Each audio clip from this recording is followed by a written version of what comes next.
used to go to the hairstylist every 2 weeks to make sure my hair was fried, dyed, and laid to the side. Now, I love my hair, how it grows, like how God made it to be. Under this hat, I am natural. I have not always been natural. My hair texture is extremely coarse, extremely tangly.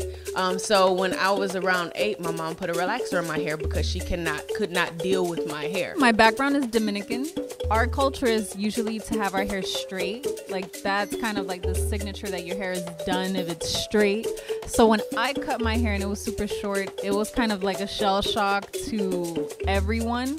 Physically, my scalp was kind of rejecting relaxers. I find it better now that I'm natural because I can do any and everything now versus when my hair was permed. I was more restricted when I was permed. So the fact that we're naturally being ourselves on the runway shows that there's nothing wrong with being a natural girl as opposed to 15, 20, 30 years back where it seemed to be such a problem that we had to hide.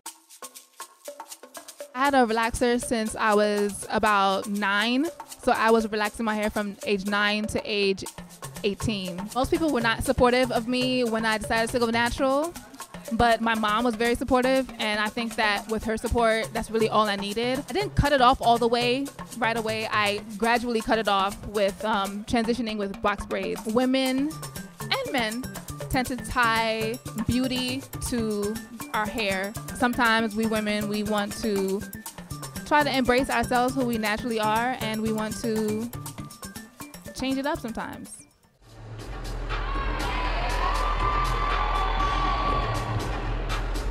I actually always went back and forth between having straight hair and curly hair. I never completely hated the curls, but I did have a few relaxers. All of my cousins used to get their hair relaxed, and I felt like if I wasn't getting it relaxed, I wasn't getting it done.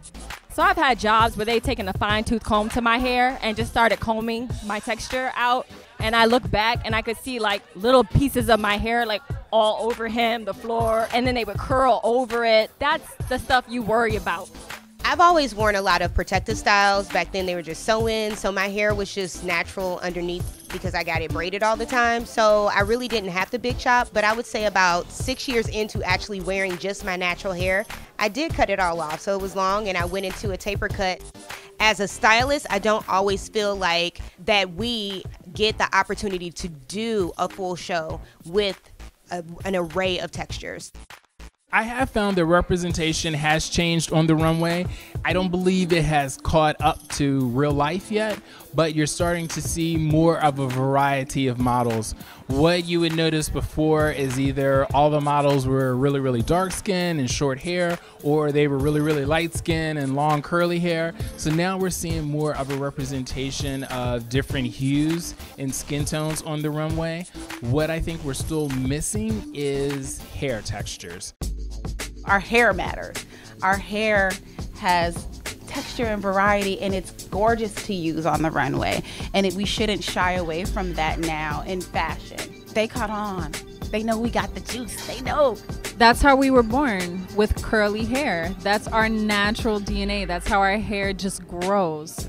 So the fact that the runway is a place where we can exhibit that and display that, it's amazing because it doesn't discourage other women to not be themselves, not be who they were naturally born to be, which is a curly haired girl.